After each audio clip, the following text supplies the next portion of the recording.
Motilal Oswal fund house के mid cap और flexi cap category के फंड्स ने काफ़ी ज़्यादा धमाल मचा रखा है। इसी सीरीज में अब इनका स्मॉल कैप फंड भी ऐड हो चुका है। दोस्तों, मैं बात कर रहा हूँ Motilal Oswal small cap fund की, जिसको लॉन्च हुए लगभग साल भर का ही समय हुआ है। लेकिन सबसे इम्पोर्टेंट बात यह है कि इस फंड का पोर्टफोलियो काफ़ी ज़्यादा प्रॉमिसिंग दिखाई दे रहा है। इसी वजह से हम आज इस वीडियो में इस फंड को अवेलेबल डेटा के बेसिस पर रिव्यू करने वाले हैं, जिसमें कि हम वीडियो के लास्ट में ये भी जानेंगे कि क्या हमें इस फंड में इन्वेस्ट करने के बारे में विचार करना चाहिए या नहीं। तो चलिए वीडियो शुरू करते हैं और सबसे पहले फंड की बेसिक डिटेल्स को देख लेते हैं। ये फंड 26 दिसंबर 2023 को लॉन्च हुआ है। फंड बेंचमार्क के रूप में निफ्टी स्मॉल कैप 250 TRI को फॉलो करता है।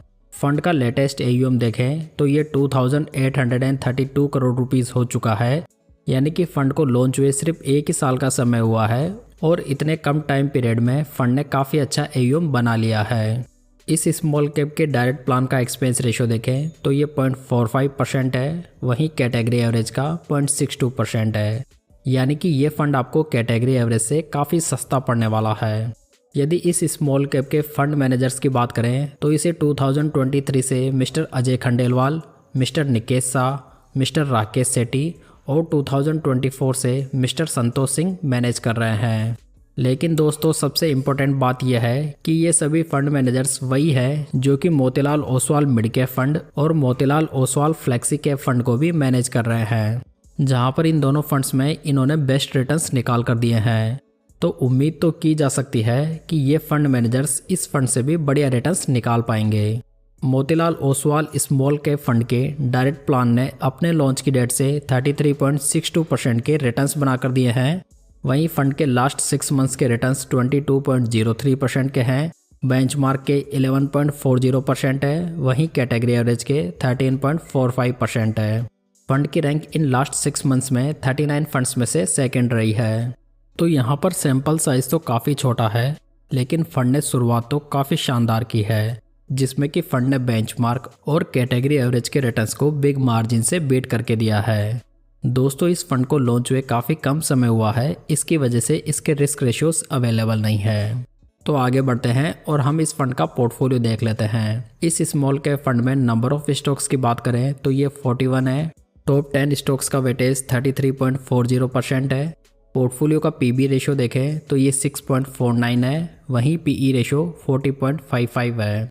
तो यहाँ पर स्मॉल कैप फंड्स के हिसाब से इसका वैल्यूएशन रीजनेबल दिखाई दे रहा है। यदि फंड की प्रेजेंट कैश होल्डिंग को देखें तो ये 9% है, वहीं कैटेगरी एवरेज की 6.72% है।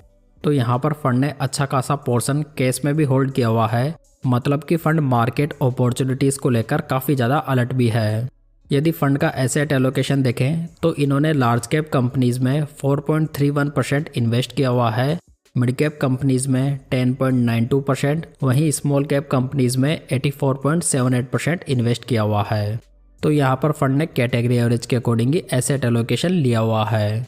यदि सेक्टर वाइज एलोकेशन देखें तो इन्होंने capital goods, consumer, services, health care और फाइनेंशियल में हाईएस्ट एक्सपोजर बनाया हुआ है, मतलब कि यहाँ पर फंड ने प्रेजेंटली इसेंशियल सेक्टर्स में ही हाईएस्ट एक्सपोजर बनाया हुआ है, जो कि ठीक भी माना जा सकता है। हालांकि फंड ने कैपिटल गुड्स में स्लाइटली ओवर एक्सपोजर लिया हुआ है। दोस्तों, आप फंड की टॉप 10 स्टॉक्स की होल्डिंग यहाँ पर देख सकते हैं, जिसमें कि आपको किसी भी स्टॉक में मोर देन 5% का एक्सपोजर नहीं दिखाई देगा, जो कि रिस्क मैनेजमेंट के हिसाब से बढ़िया है। पोर्टफोलियो का टर्नओवर रेशो देखें तो ये 51% है। टर्नओवर रेशो ये बताता है कि फंड मैनेजर पोर्टफोलियो स्टॉक्स में एक साल में कितने चेंजेस करता है। यदि ये चेंजेस कम हो तो ये पोर्टफोलियो स्टेबिलिटी के लिए ठीक माना जा सकता है। तो यहाँ पर स्मॉल कैप फंड के हिसाब से इसका टर्नओवर रेशो भी ठीक है। देखा जाए तो Motilal Oswal small cap fund अभी काफ़ी अच्छा दिखाई दे रहा है, जिसमें कि इन्होंने स्मॉल कैप कंपनीज में भी काफ़ी अच्छी कंपनीज को पिक किया हुआ है। हालांकि फंड का अभी ट्रैक रिकॉर्ड काफ़ी छोटा है। साथ ही स्कीम के fund managers small cap category में आगे कैसे रिटर्न्स निकाल पाएंगे, ये भी थोड़ा संशय जरूर पैदा कर देता है। यदि किसी इन्वेस्टर ने इस स्मॉल कैप फंड में ऑलरेडी SIP स्टार्ट कर दी है तो उसमें कोई विशेष चिंता की बात नहीं है, क्योंकि लॉन्ग टर्म में तो ये फंड अच्छा करेगा ही। लेकिन दूसरी ओर यदि मुझे इस फंड में फ्रेश SIP स्टार्ट करनी होती तो शायद मैं और थोड़ा वेट करता, यानी कि 2-3 साल बाद में फंड का एक अच्छा खासा ट्रैक रिकॉर्ड बन जाएगा, जिसके बाद में इस फंड को ढंग से वैल्यू किया जा सकता है।